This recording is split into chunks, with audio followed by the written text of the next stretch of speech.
সারাদিন তো মৃত্যুর কথা স্মরণ করতে পারি না দুনিয়ার জন্যে। দুনিয়ার এই রং তামাশা, দুনিয়ার এই লোভ লালসা বারবার এই মৃত্যু থেকে আমাকে হারায় ফেলে।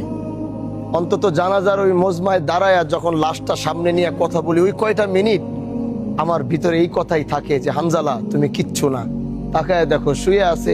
এরকম একদিন তুমি বাহাদুরপুরের মাঠে শুয়ে থাকবা, সবাই তোমার জন্য দাঁড়ায় থাকবে। এজন্য ওই জানাজার ময়দানে একটু দাঁড়াই, নিজেও যখন ওই মৃত্যুর কথাটা স্মরণ করি, সামনে যারা আছে তাদেরকে একটু চেষ্টা করি মৃত্যুর কথাটা স্মরণ করায় দিতে। যখনই যে জানাজার মজমায় যাই, কারো বাবা কারো মা, আমার হয়তো বাবা মা আছে, কিন্তু মাঝে মাঝে আমার যখন চিন্তা হয় যে আমার মা দুনিয়াতে নাই, তখন আমার শরীরের লোমগুলা দাঁড়ায় যায়। আমি সহ্য করতে পারি না।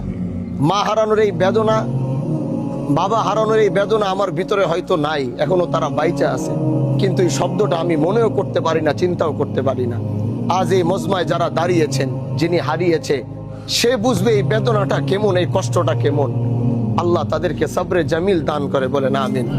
আর আজ আমরা যারা এই মজমায় দাঁড়িয়েছি, আমি সবার কাছে একটা অনুরোধ করতে চাই, আমি একটা অনুরোধ শুধু করতে চাই।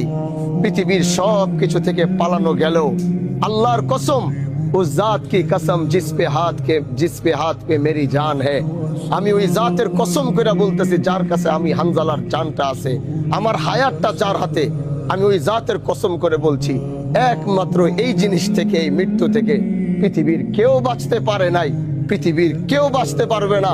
যদি বাইচা থাকতো তো মদিনায় এখনো মুহাম্মদুর রাসূলুল্লাহ থাকতো, আমরা হয়তো যাইতাম আল্লাহ নবীর সাথে দেখা করার জন্য।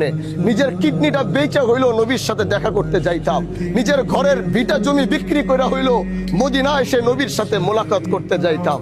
তিনিই তো যখন তিনি দুনিয়া জমিনে থাকতে পারে নাই, তাহলে আপনি আমি আমরা কে যে আমরা দুনিয়াতে বাঁচবো? আমি কি যে আমি দুনিয়াতে বাঁচবো? পৃথিবীর কত বড় বড় বাচ্চা হিত্য চলে গেছে এক মৃত্যুর থাবায়। যদি এটাই বাস্তবতা হয়, তাহলে আসুন এই মৃত্যুকে সামনে রেখে জীবনের প্রতিটা পদক্ষেপ গ্রহণ করি। ইনশাআল্লাহ একটা পদক্ষেপও ভুল হবে না যদি সামনে আমার মৃত্যুর এই সিনটা থাকে। আল্লাহ আমাদের সবাইকে মৃত্যুর প্রস্তুতি নিয়ে কবরে যাওয়ার তৌফিক দান করুক। আল্লাহ আমাদের সবাইকে ঈমানের সাথে, যেদিন আমাদের ডাক আসবে আহকামুল হাকিমিন, আমাদের যেন ঈমানের সাথে যাওয়ার তৌফিক দান করে। আর এই পরিবারকে আল্লাহ সবরে জামিল দান করে। নাসরুম মিনাল্লাহ ওয়া ফাতহুন করিব ওয়া বাশশিরিল মুমিনিন।